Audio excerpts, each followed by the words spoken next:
दो programme Malaysia से किए थे कि वहाँ जो हालात हैं और किस तरह लोग तंगी में ज़िंदगी बसर कर रहे हैं, किस तरह कामयाब हो रहे हैं, और जब कामयाब होते हैं, जब रीसेटलमेंट होती है, वो तरीक़ेकार बताया था। तो बहुत सारे लोगों ने और मालूमात लेना चाहिए। हम आज फिर एक प्रोग्राम करते हैं। चलता हूँ मैं फ़ारूक साहब के पास। जी अस्सलाम वालेकुम।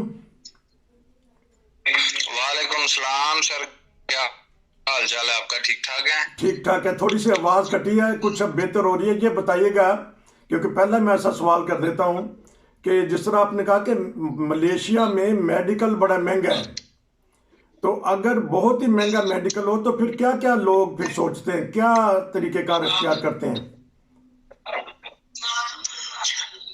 जी सर, मेडिकल के बारे में पहले भी कुछ डिटेल में दे चुका हूँ कि वो तो अपनी मदद आपके तहत ही उनको करना पड़ता है, क्योंकि हमें ज़्यादा सस्ता नहीं मिलता। फॉरेनर को वैसे ही बहुत महंगा मेडिकल मिलता है।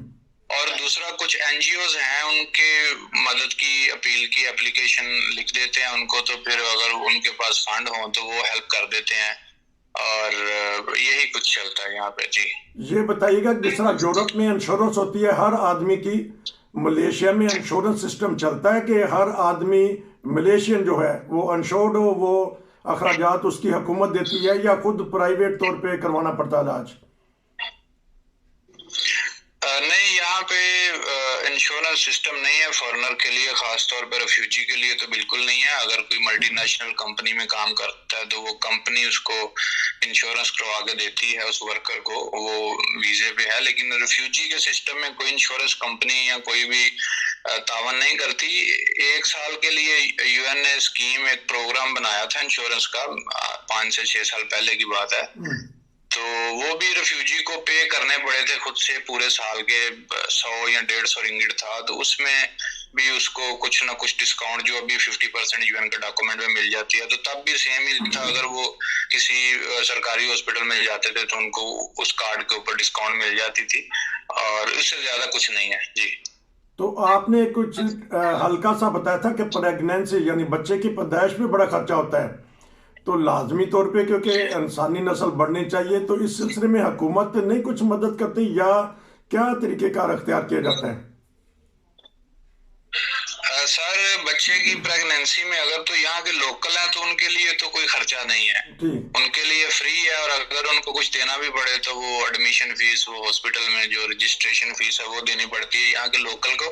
रेफ्यूजी के लिए वो 4-5 हजार से, अगर तो वो प्रेगनेंसी का थोड़ा सा डिफिकल्टी है, वो रहम के अंदर कोई मसला बन जाए, तो वो 5-6 हजार इंगट तो नॉर्मल है, फिर वो 8-10 हजार इंगट तक चला जाता है मामला। तो वो रेफ्यूजी ने अपने रिश्तेदारों से, बहन भाइयों से, या कम्युनिटी से, या किसी एनजीओ से, या जहां वो काम करते हैं वहां अपने बॉस से उधारे पैसे ले लेने हैं, फिर हॉस्पिटल को क्लियर करना है, और उसके बाद फिर वो उधार देते रहना। जी तो ये बता दीजिएगा, मालूमात हम दे रहे हैं अवाम को, पूरी दुनिया में सुना जा रहा है आपका प्रोग्राम, कि पाकिस्तान में सिस्टम है, इंडिया में, बांग्लादेश में या अफ्रीका ममालिक में भी दाई सिस्टम है।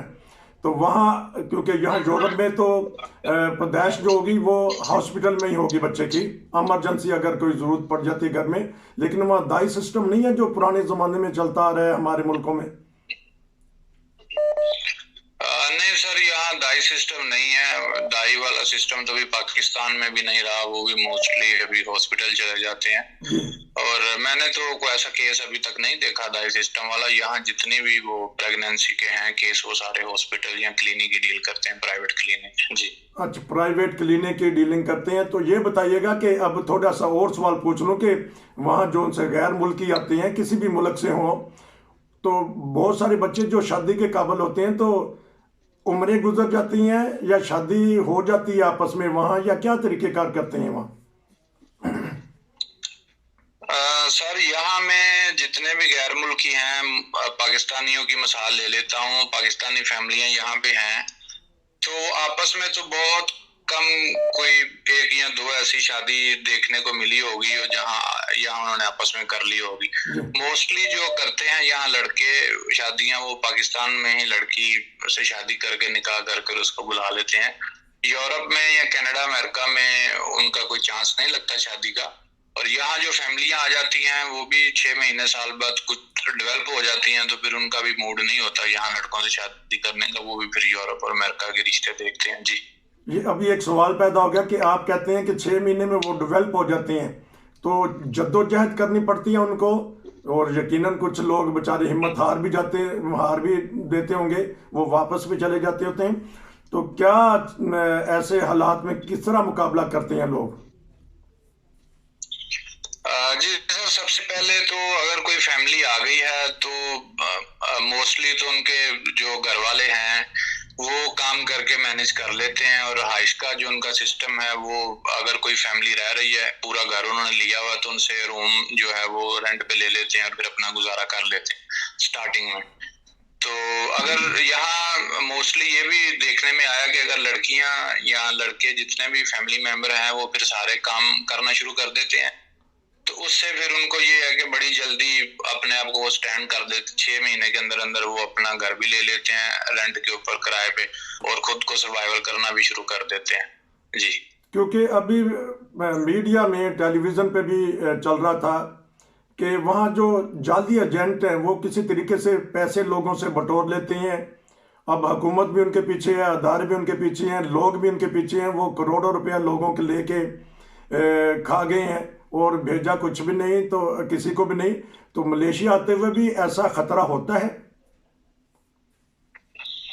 जी सर, जो तो फ्रॉड एजेंट हैं वो तो करते ही दो नंबरी हैं, चाहे वो यूरोप की करें चाहे वो मलेशिया की करें, जिनका काम ही पैसे खाना है और उनके पास कोई ऐसी लाइन होती नहीं है तो उन्होंने पैसे ही खाने हैं।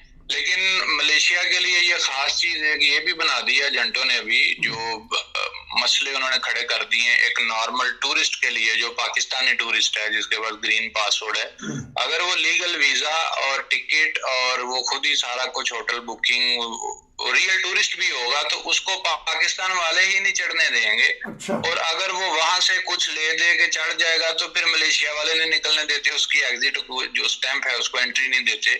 यहाँ भी फिर उसको कुछ सेटिंग करके किसी के थ्रू और फिर वो बाहर निकलना पड़ता है। एजेंटों ने जो अपना तो वो फ्रॉड करना था, उन्होंने रियल बंदों के लिए भी मुसीबत पैदा कर दी है जी।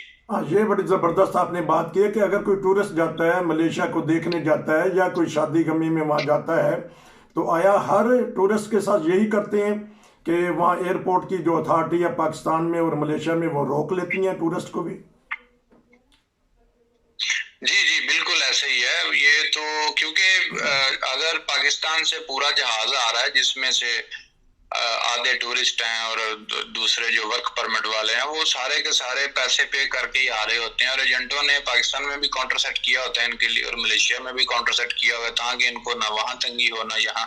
और ये पूरे के पूरे जहाज के अगर हिसाब कैलकुलेशन की जाए तो एक एक जहाज के पीछे इनको 50-50 हजार रिंगिट यानी पाकिस्तानी जो है वो लाखों में बच जाते हैं, तो हफ्ते में महीने में पता नहीं कितने जहाज आते हैं। तो ये जो कैलकुलेशन महाना है ये करोड़ों में बनती है, और किसी का मूड नहीं है कि वो फ्री में, क्योंकि वैसे भी अगर कोई लीगल टूरिस्ट भी आ रहा है रियल भी है तो उसने उसको एंटर करना ही करना है, ऑफिसर ने जो एयरपोर्ट पे बैठा है। अच्छा। तो अगर उसको वो स्टैंप लगाने के एंट्री के कुछ पैसे मिल जाते हैं तो वो फिर ये काम को बंद नहीं होने देते। अच्छा। हालांकि यहाँ पे बहुत ज्यादा ऑफिसर पकड़े भी गए थे, मलेशिया गवर्नमेंट ने पकड़े थे, ये न्यूज़ें आई हैं इनकी, लेकिन वो फिर भी काम जो है ये बंद नहीं ना पाकिस्तान में हो रहा है ना यहाँ हो रहा है, क्योंकि ये करोड़ों की गेम का मामला है और ये बंद नहीं कर सकते जी। अच्छा, ये बंद नहीं कर सकते, वहाँ भी ऐसा बात आ गई है। लेकिन जो यूरोपियन जिनके पास पासपोर्ट होते हैं वो अगर आते हैं, कभी आपने सुना है उनको कोई परेशानी या तंगी, या एयरपोर्ट पे भी उनको भी एशियन फॉरेनर जो है जो यूरोप से जाते हैं उनको भी तंगी का खतरा है? नहीं, मेरी क्योंकि वो ज्यादा एक्सपीरियंस नहीं रहा, मैं लास्ट टाइम जॉब कर रहा था होटल में जो रूम देते हैं किराए पे कमरे रात को स्टे के लिए, तो वहाँ एक आए थे इंडिया के थे लेकिन इटली के पासपोर्ट होल्डर थे, और वो मेरे साथ उनकी गपशप हुई थी, तो अभी भी मेरे साथ उनका राब्ता है। उन्होंने मुझे बताया था कि जब मैं वापस जा रहा था इटली, मलेशिया से शादी पे आए थे अपने किसी दोस्त के बेटे की, तो वापसी पे उन्होंने थोड़ा तंग किया था, उनको एग्जिट नहीं दे रहे थे, लेकिन वो फिर किसी के फोन करके किस तरह उन्होंने मैनेज किया और फिर वो चले गए। ये तंग करते हैं जी। अच्छा, क्योंकि अब 2-3 मिनट हैं, एक ऐसा सवाल मैं पूछने लगा हूँ क्योंकि बहुत सारे मुल्कों के वहाँ बच्चियाँ बच्चे हैं, तो यूरोप से भी ऑफर आ जाती है कि चले जी, मलेशिया में हमारा एक बच्चा है, एक बच्ची है, हमारे रिश्तेदार हैं, हमारे जानने वाले हैं, खूबसूरत भी है, काम करने वाला भी है, मलेशिया में भी कोई ना कोई काम कर लेता है, यूरोप में भी आके कर सकता है। तो आप क्या महसूस करते हैं, जो यूरोपियन फैमिलियां होती हैं वो मलेशियन को तरजीह देती हैं पाकिस्तानी को? नहीं सर, जो अमेरिका और कनाडा, यहाँ जो यूरोप की फैमिलीज हैं, पाकिस्तानी फैमिलीज, और यहाँ जो मलेशिया में पाकिस्तानी फैमिलीज रहते हैं, चाहे वो रिश्तेदार हैं, रिलेटिव्स हैं, या दूर के जानने वाले हैं, या कम्युनिटी में आपस में रिलेशन रखते हैं, वो यहाँ रिश्ते नहीं, उनको ना बच्चियों के ना बच्चों के पूछते। वो तरजीह देते हैं कि अपनी बच्ची या बच्चे का जो रिश्ता है वो पाकिस्तान में कर लिया जाए, जो यूरोपियन या अमेरिकन ममालिक वाले लोग हैं। अच्छा। वो कहते हैं पाकिस्तान में चाहे कोई नखट्टू भी मिल जाए, लेकिन पाकिस्तान में कर लिया जाए, बजाय कि ये जो लोग उनके नजदीक एक वो जहन बना हुआ है कि ये लोग फंसे हुए हैं मलेशिया में कई सालों से, थाईलैंड में, या थाईलैंड और मलेशिया में ज्यादा देर में लोग बैठे हुए, श्रीलंका का तो जल्दी हो जाता है। तो उनका माइंड सेट ये है कि ये लोग फंसे हुए हैं और ये चाह रहे हैं कि किसी तरह से रिश्ता करके यहाँ से आगे निकल जाएं और जाके सेट हो जाएं। हालांकि यहाँ जो बच्चियां हैं, यहाँ बच्चे हैं, वो हार्ड वर्कर हैं। अच्छा। वो 12 से 14 से 16 घंटे डेली काम करते हैं, और क्योंकि उन्होंने अपना सर्वाइवल खुद करना है। लेकिन उसके अगर अपोजिट देखा जाए तो पाकिस्तान में कुछ भी ना करता हो, बिल्कुल वो नखट्टू नकम्मा हो, तो उसको तरजीह दे देते हैं, उसको अपनी बेटी या जो भी जिगर का टुकड़ा वो दे देते हैं। लेकिन यहाँ जो हार्ड वर्कर बैठे हुए हैं और जिन्होंने सारी मैनेजमेंट की होती है अपने घर की, उनको तरजीह नहीं देते, और वो बेचारे यहाँ 10 12 सालों से ऐसे बैठे हुए हैं। जी। तो नहीं, तो वो एक तरफ से सही तो सोचते हैं कि अगर हमने बच्ची या बच्चे की वहाँ शादी कर दिया तो मलेशिया में वीजे का तरीकेकार क्या होगा? उसको दोबारा पाकिस्तान में जाके अप्लाई करना पड़ेगा यूरोपीय एम्बेसी में, या वहीं से भी वीजा लग जाता है? किसी का सुना है आपने कोई केस ऐसा हो कि किसी ने शादी की हो और मलेशिया से उसका वीजा यूरोपीय कंट्री का लग गया? जी, उसमें अगर यूरोप वाले किसी के साथ आपकी कोई यूरोपियन यूनियन का है सिटीजन, तो उसकी शादी मलेशिया में होती है, तो उसके लिए मसला बनेगा, उसको यहाँ से रेफ्यूजी को पाकिस्तान जाना पड़ेगा, फिर वहाँ अपना रियल जो प्रोसेस है उसी के थ्रू वीजा लेके अपने पासपोर्ट पे यूरोप जाना पड़ेगा। लेकिन जो कनाडा और अमेरिका है, यहाँ अगर कोई अमेरिकन या कैनेडियन आके शादी कर लेते हैं तो वो एज ए रेफ्यूजी ही स्पॉन्सर करके बुला सकते हैं उनको, फिर पाकिस्तान वापस जाने की जरूरत नहीं पड़ेगी। नॉर्मल अभी कनाडा में जो कम्युनिटीज हैं वो अपने लोगों को स्पॉन्सर करती हैं, मलेशिया से खुद ही लेके जाते हैं। और अमेरिका तो सबसे ज्यादा रिफ्यूजी लेने वाला कंट्री ही अमेरिका है, और अगर किसी की स्पाउस वहां बैठी होगी या बैठा होगा तो वो बड़ी जल्दी इन्हीं एनजीओ के थ्रू ही अपनी वाइफ को या हस्बैंड को स्पॉन्सर करके और बड़ी जल्दी बुला सकते हैं। जी। ये तो आपने बड़ी ब्रेकिंग न्यूज दे दिया है अमेरिका और कनाडा वालों को कि अगर वो अपने बच्चियों की शादी मलेशिया या थाईलैंड वगैरह में करें तो वो अपने पार्टनर को, अपने साथी को उन्हीं कागजात पे मंगवा सकते हैं जो उनके पास मलेशिया में है। ये सही समझा हूँ आपकी बात? जी बिल्कुल ऐसा ही है, क्योंकि अमेरिका और कनाडा तो रिफ्यूजी होस्ट करने में सबसे अव्वल कंट्रीज हैं और माइग्रेशन में वो बहुत ज्यादा रिफ्यूजी लेते हैं।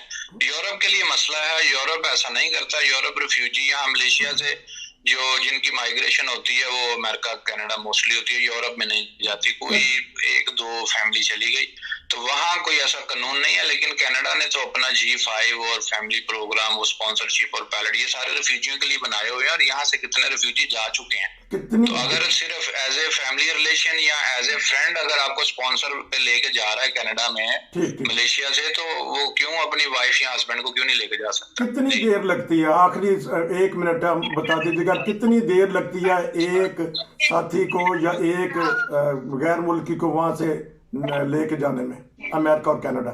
अगर तो फाइल जो स्पॉन्सर की फाइल है अमेरिका या कनाडा की, अगर वो बिल्कुल रेडी है और उसको सबमिट कर दिया, तो सबमिट करने के ठीक 12 से 15 महीने के अंदर सारा प्रोसीजर क्लियर करके वो ले जाते हैं। लेकिन कुछ केस में वो थोड़ा डिले कर देते हैं। एक कोरोना आ गया था तो 2-2, 3-3 साल से लोगों केस लटके हुए थे। लेकिन नॉर्मल जो उनका प्रोसीजर है वो अपनी वेबसाइट पे अपलोड कर देते हैं। वो बता देते हैं 12 महीने, 15 महीने, 18 महीने, उस हिसाब से वो ऊपर नीचे करते रहते हैं अगर लेट हो जाए तो। नॉर्मल तो इतना वक्त पाकिस्तान में बल्कि इससे ज्यादा भी लग जाता है। हमारे पास कोई ऐसे केस भी हैं कि 2-2, 3-3 साल बच्चे को या रिश्तेदारों को वहाँ इंतज़ार करना पड़ा, तब जाके उसको जर्मनी का या यूरोप का वीज़ा मिला। एक ख़बर नाज़रीन ने आपको बता दी है कि मलेशिया में या ऐसी जगह पे अगर हम रिलेशनशिप के ज़रिए किसी को बुलाना चाहें तो हम आसानी से बुला सकते हैं। तो इंशाल्लाह आपसे दोबारा रब्ता करेंगे और वो वहाँ के जो मसाइल हैं छोटे छोटे वो उसके ऊपर बात करेंगे। वहाँ यकीनन तौर पे कोई ना कोई इसका हल निकलता होगा। आपका शुक्रिया। नसीर को इजाज़त दीजिए। अस्सलाम वालेकुम।